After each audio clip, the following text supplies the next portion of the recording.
So, in the previous lecture we have studied polarization और हम लोगों ने मार्लस लॉ किया था और मैंने आप लोगों को समझाया था किस तरह से हम लाइट को पोलराइज कर सकते हैं एंड पोलरॉइड्स का मैंने एक हल्का सा इंट्रोडक्शन दिया था। आप लोगों को ये बताया था कि पोलरॉइड्स क्या होते हैं, वो लाइट को पोलराइज करते हैं। बेसिकली बस यही आपको पता है अभी और इतना ही पता होना चाहिए, ठीक है ना।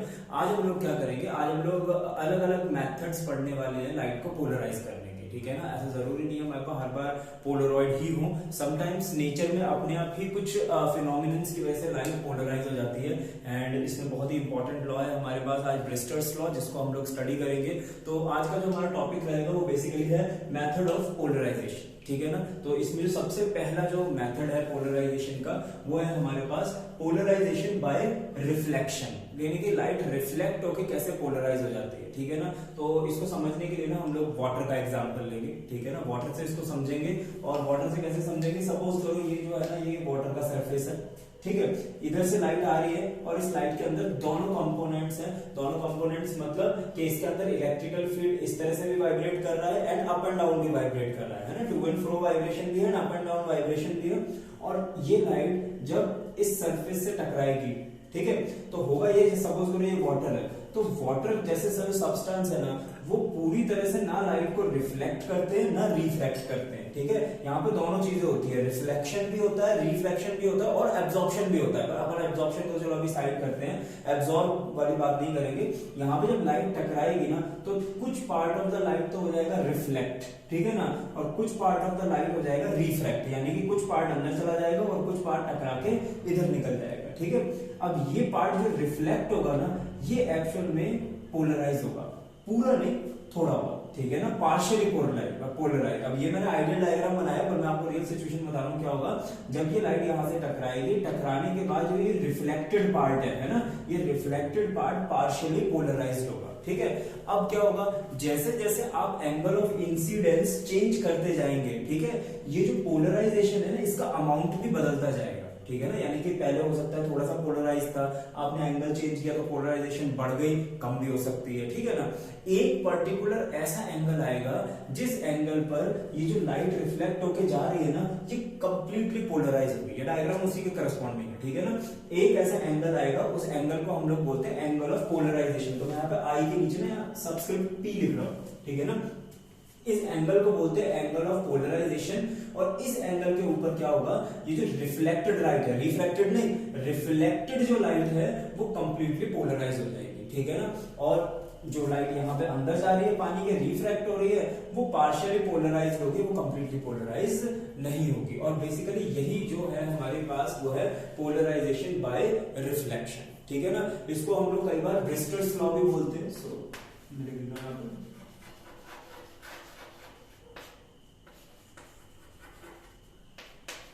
ब्रिस्टर्स लॉ, ठीक है ना। तो ये अब देखो इसको समझना है हम लोग को, इसके लिए मैथमेटिकल एक्सप्रेशन निकालना है कि हमें कैसे पता चलेगा कि किस एंगल के ऊपर लाइट पोलराइज होगी, तो वो हम फाइंड आउट करेंगे। अब यहाँ पे देखो एक चीज है, जो रिफ्लेक्टेड लाइट है एंड रिफ्रैक्टेड लाइट है वो बनाती है एंगल 90 डिग्री का, ठीक है ना। अब इसको याद कैसे रखें, देखो इसको याद रखने के दो तीन तरीके हो सकते हैं। फर्स्ट मेथड तो आप लोग ऐसे सोच सकते हैं कि देखो यहाँ पे लाइट आ रही है तो यहाँ पे देखो दोनों कंपोनेंट्स हैं, इस तरह से भी वाइब्रेशन हो रही है और इस तरह से भी वाइब्रेशन हो रही है, ठीक है ना। दोनों वाइब्रेशन हो रही है, ठीक है, ये इस तरह से भी हो रही है और ये इस तरह से भी हो रही है, ठीक है। अब होगा ये कि इस पॉइंट पे आने के बाद, ठीक है, ये वाली जो वाइब्रेशन है देखो ये क्या है, ये प्लेन के परपेंडिकुलर है ना, ब्लैक बोर्ड के परपेंडिकुलर ये जो वाइब्रेशन है, ये वाइब्रेशन तो टकराकर इस वाटर के सरफेस से ऊपर निकल लेगी, ठीक है ना। लेकिन ये वाली जो वाइब्रेशन है ये चली जाएगी पानी के अंदर, ठीक है ना।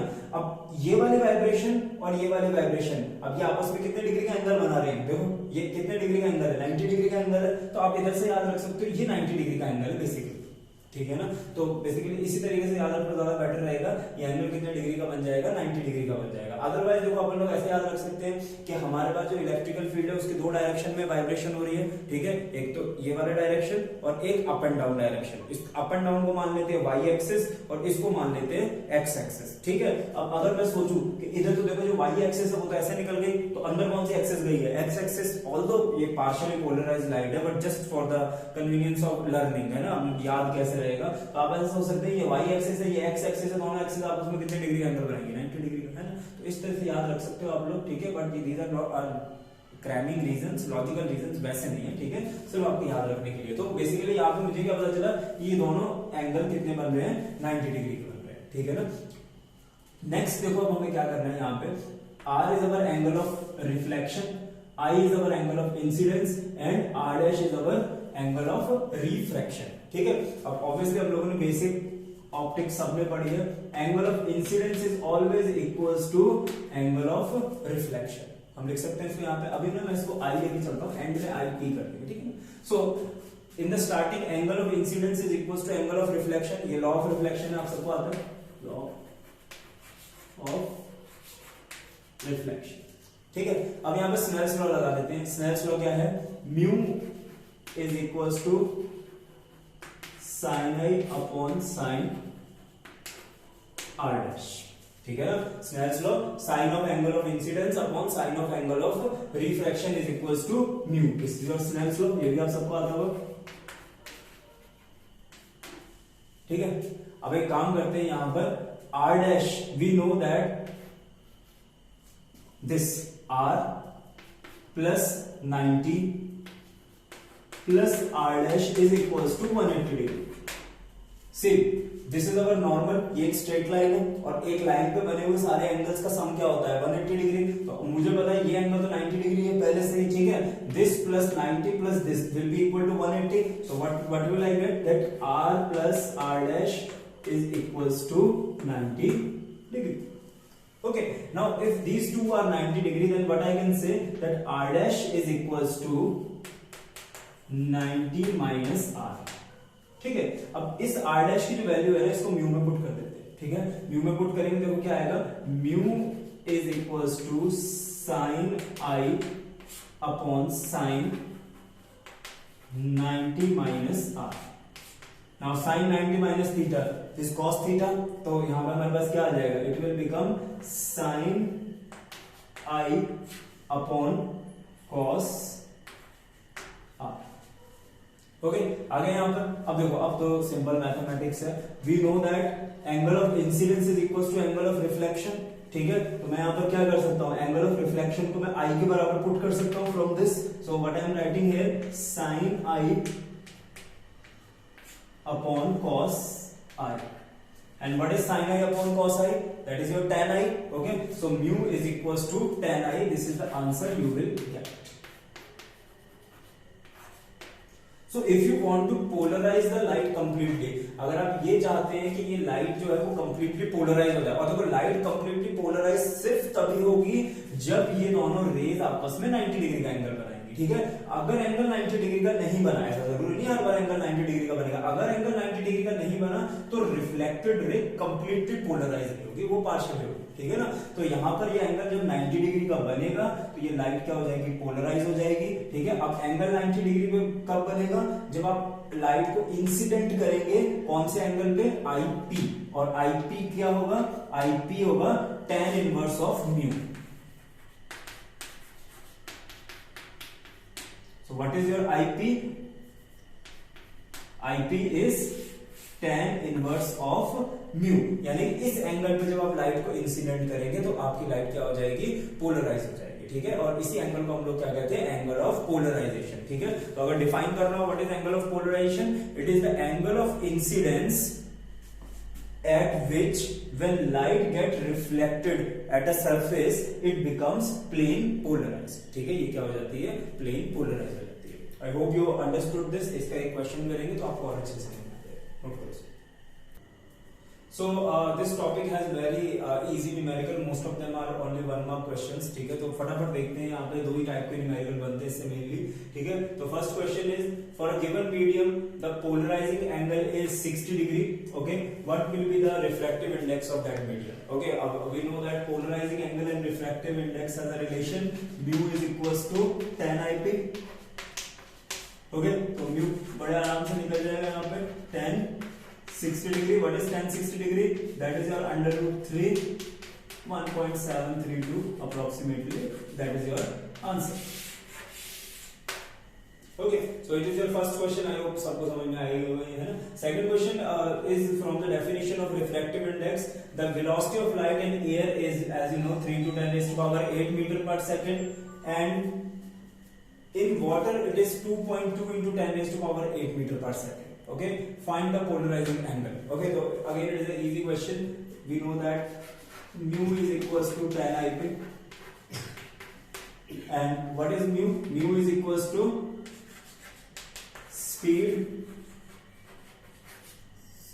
speed of light in air upon speed of light in medium,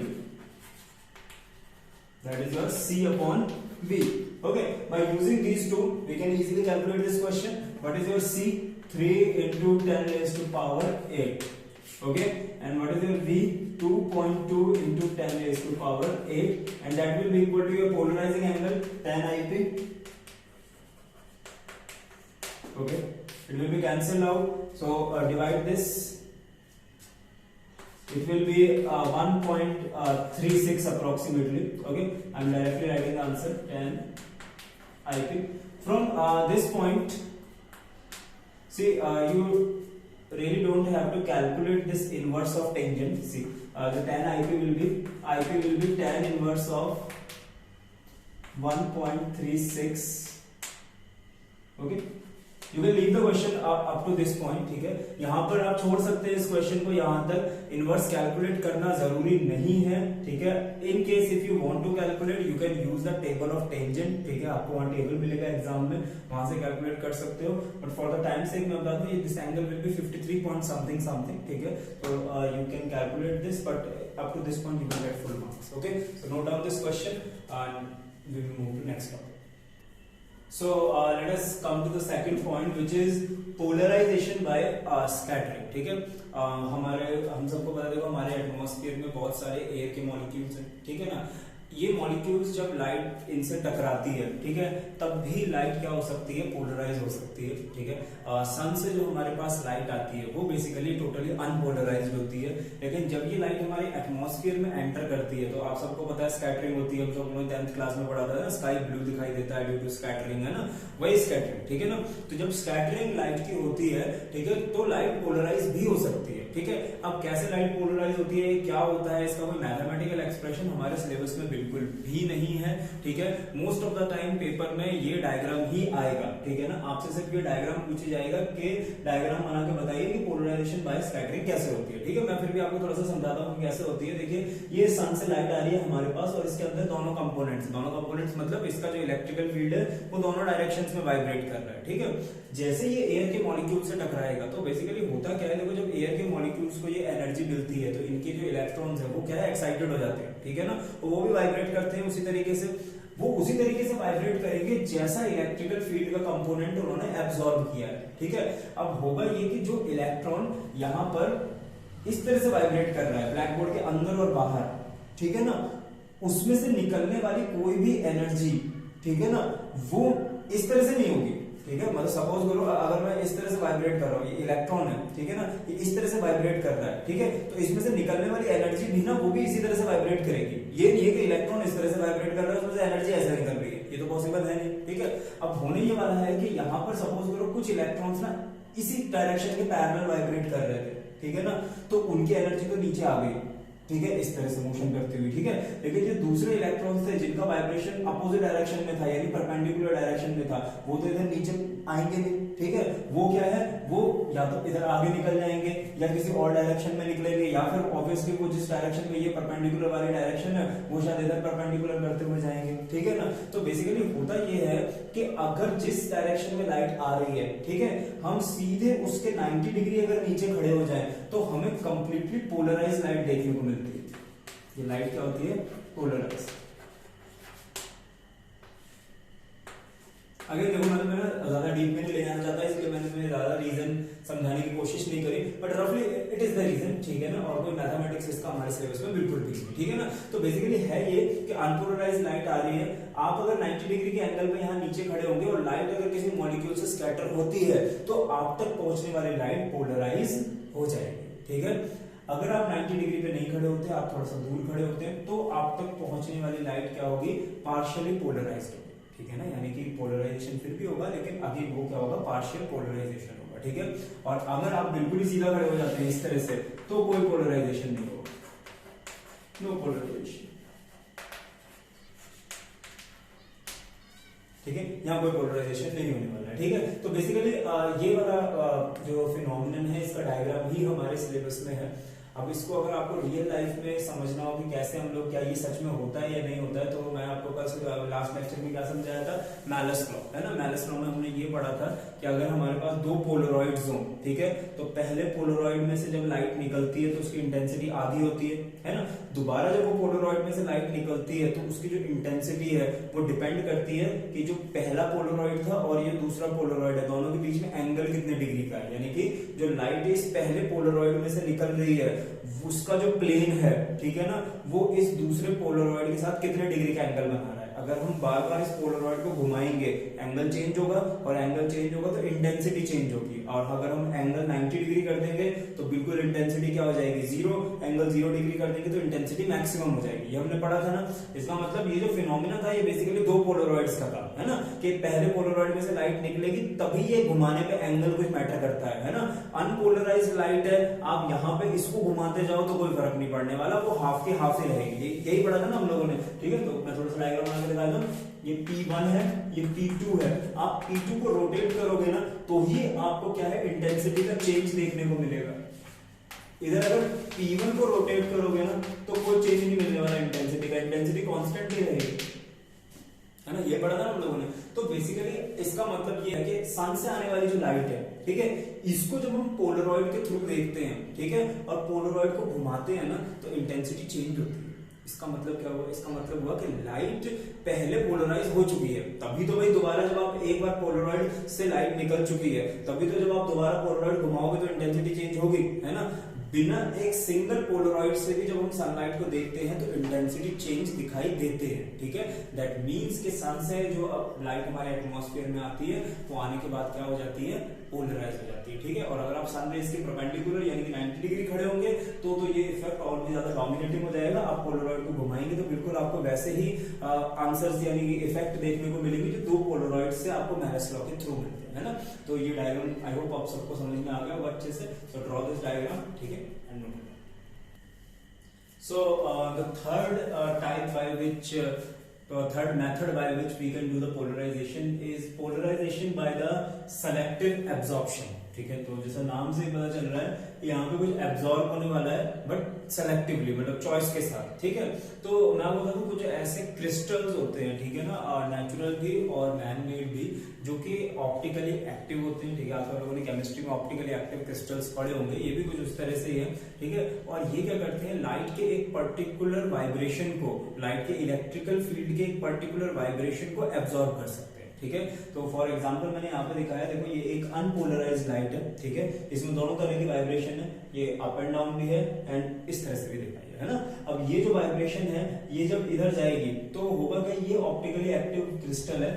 generally nature में हमें टॉर्मलिन क्रिस्टल, ये नेचुरली लाइट को क्या करता है, पोलराइज करता है, ठीक है। तो जैसे लाइट इसमें से निकलेगी तो होगा ये कि लाइट क्या है, पोलराइज हो जाएगी, सिंपल एज दैट। क्यों होती है उसकी ज्यादा थ्योरी हमारे सिलेबस में बिल्कुल भी नहीं है, ना ही किसी कॉम्पिटिटिव एग्जाम्स में आने वाली है, ठीक है ना। जस्ट आपको बस ये पता होना चाहिए कि हाँ ऐसा भी होता है, ठीक है। ये टॉर्मलिन क्रिस्टल है, ये क्या करता है, लाइट के सेलेक्टिव एब्जॉर्प्शन से लाइट को क्या कर देता है, पोलराइज कर देता है, ठीक है ना। अब ये तो नेचुरल है, ठीक है, लेकिन हम लोगों ने खुद भी ऐसे केमिकल्स डेवलप किए हैं जो लाइट को क्या कर सकते हैं, पोलराइज कर सकते हैं, और उनकी थिन शीट्स बना बनाकर हम लोग क्या है मार्केट में यूज करते हैं, सेल की जाती हैं, ठीक है, जिनको हम बेसिकली पोलरॉइड्स बोलते हैं, ठीक है। तो पोलरॉइड्स क्या होते हैं, polaroids are the thin sheet by which selective absorption produce polarized light, ठीक है ना। तो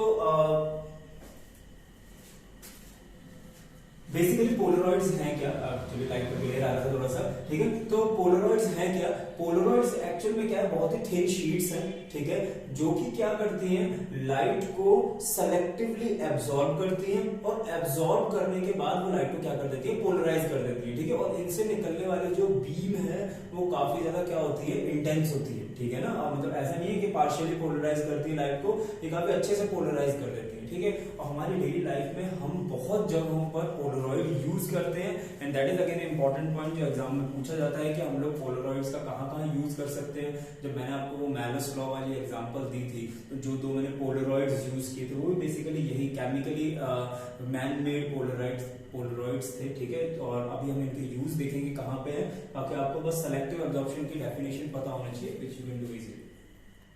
So let us see some common use of Polaroids. The common use of Polaroids include these are used in sunglasses and camera filter. Actually, my light is not polarized ना, तो glare कुछ ज्यादा आ रहा है, ठीक है।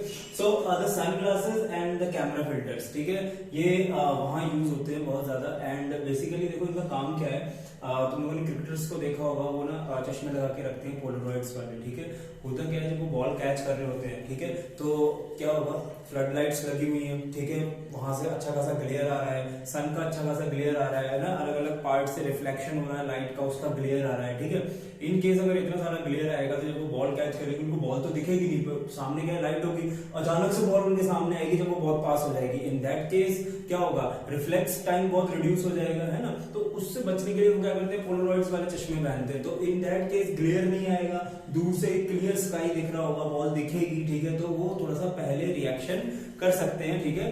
तो वहां पे ये चीजें बहुत हेल्प करती है, ठीक है। कैमरास में तुम लोगों ने देखा होगा, जब प्रोफेशनल फोटोग्राफर्स कैमरा लेते से फोटो खींचते हैं ना, स्काई वगैरह की एकदम क्लियर स्काई की फोटो आती है, ठीक है। अभी अगर हम लोग अपने मोबाइल से नॉर्मल कैमरे से जब वो फोटो खींचने जाते हैं तो क्या होता है, अलग ही तरह का ग्लेयर आता है पूरे स्काई में, कभी ब्लू स्काई नहीं आता, ठीक है ना।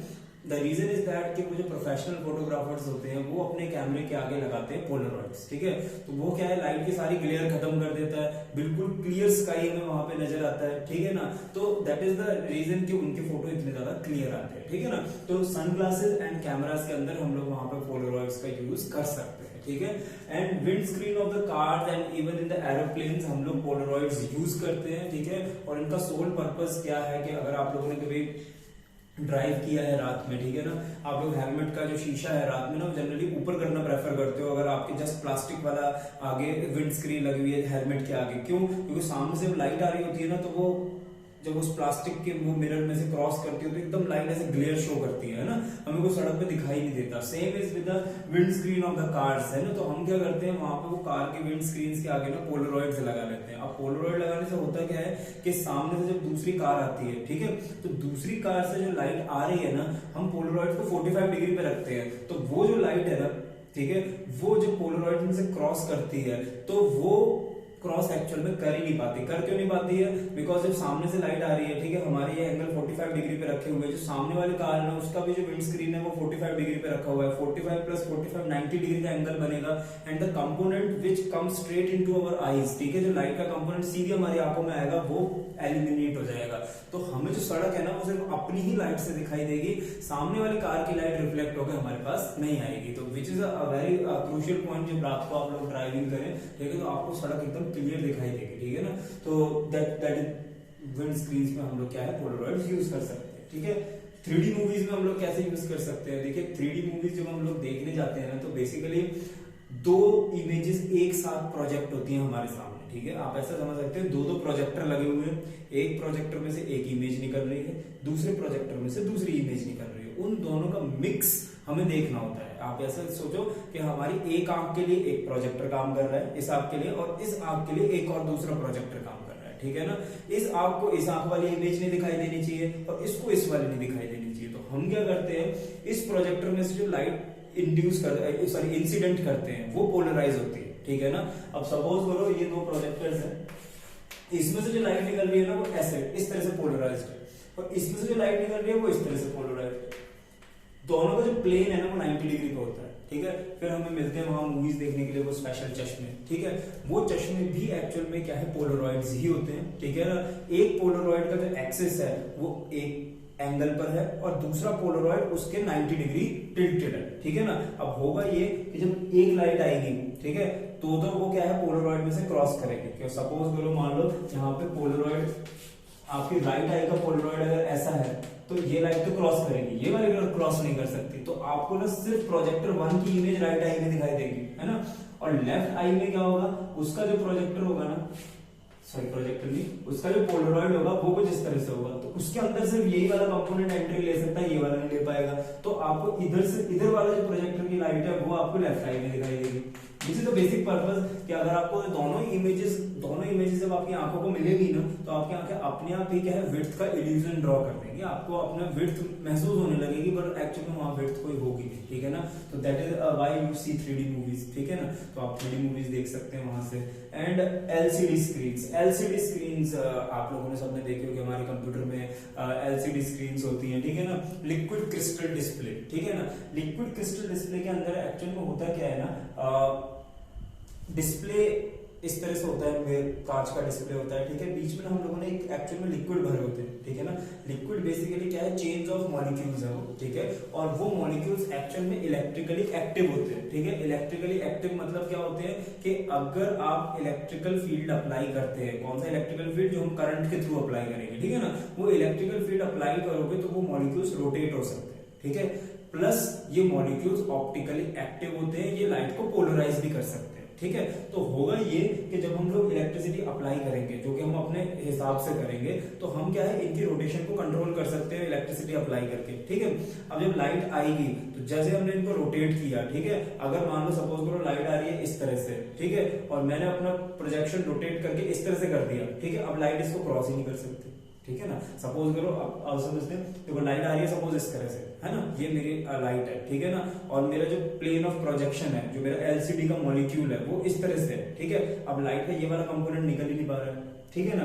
तो इस तरह से क्या होगा ना, हम लाइट को कंट्रोल कर सकते हैं। The amount of light coming out of LCD we can control it by applying electrical field, ठीक है ना। तो वो कंट्रोल करके हम क्या कर सकते हैं, स्क्रीन के किस पॉइंट पे लाइट आनी चाहिए, स्क्रीन के किस पॉइंट पे लाइट नहीं आनी चाहिए, ये सब चीजें कंट्रोल की जा सकती है। बिकॉज एक मॉलिक्यूल तो है नहीं, बहुत सारे अलग अलग मॉलिक्यूल्स हैं, अलग अलग पॉइंट पे अलग अलग इलेक्ट्रिकल फील्ड लगाओ तो अलग अलग तरह की लाइट का अमाउंट बाहर आएगा, है ना। तो which we use in basically liquid crystal display, और हमें अलग अलग इमेजेस दिखाई देती है, ठीक है। अब मैंने काफी आपको जल्दी जल्दी शॉर्ट में इसलिए समझाया, कुछ भी आपके सिलेबस में नहीं है। आप ऐसे समझोगे कि एलसीडी की वर्किंग आ जाएगी सिलेबस में या विंड स्क्रीन की वर्किंग आएगी, ये सब कुछ नहीं आने वाला। It is just for the curiosity purpose. मैंने आपको जस्ट एक इंट्रोडक्शन दे दिया कि हाँ क्या क्या था, यूजेस पूछे जाएंगे, ठीक है ना। आपको ये 3-4 यूजेस याद होने चाहिए। It may be come in 1 mark और 2 मार्क्स, 2 मार्क्स में भी नहीं आएगा, it will come in 1 mark, ठीक है। Just remember this uses and this is the use of polaroids, ठीक है। In the next lecture what we are going to do is to solve the numericals, ठीक है। तो आप में से कई लोगों ने बोला है न्यूमेरिकल्स नहीं सॉल्व करें, तो हम नेक्स्ट लेक्चर में न्यूमेरिकल्स सॉल्व करेंगे। तो the next lecture will be solely for the numericals, ठीक है। प्रीवियसली जितने भी लेक्चर्स में मैंने न्यूमेरिकल्स तुम्हें करवाए हैं वो ऑलमोस्ट सारे बोर्ड न्यूमेरिकल्स मैंने करवा दिए हैं, ठीक है। एनसीईआरटी न्यूमेरिकल्स भी लगभग सारे हो जाएंगे। स्टिल अगर एडिशनल एक्सरसाइज में कुछ डिफिकल्ट क्वेश्चंस हैं तो मैं उनको लूंगा, ठीक है। प्लस तुम्हारे कॉम्पिटिटिव एग्जाम्स के थोड़े मुश्किल न्यूमेरिकल्स हैं वो भी मैं नेक्स्ट लेक्चर में लेने की कोशिश करूंगा, और हो सकता है 2 लेक्चर्स भी बने आगे न्यूमेरिकल्स के, ठीक है। Still if you want have any particular doubt in numericals तो तुम मुझे मेल कर सकते हो, ठीक है ना। मेल कर देना, हम उन डाउट्स को डिस्कस कर लेंगे यहाँ पे थॉरोली, ठीक है। और नेक्स्ट लेक्चर में हम उन सबको डिस्कस करेंगे। तो चैप्टर प्रिपेयर कर लो तब तक, and this is all for the wave optics, okay.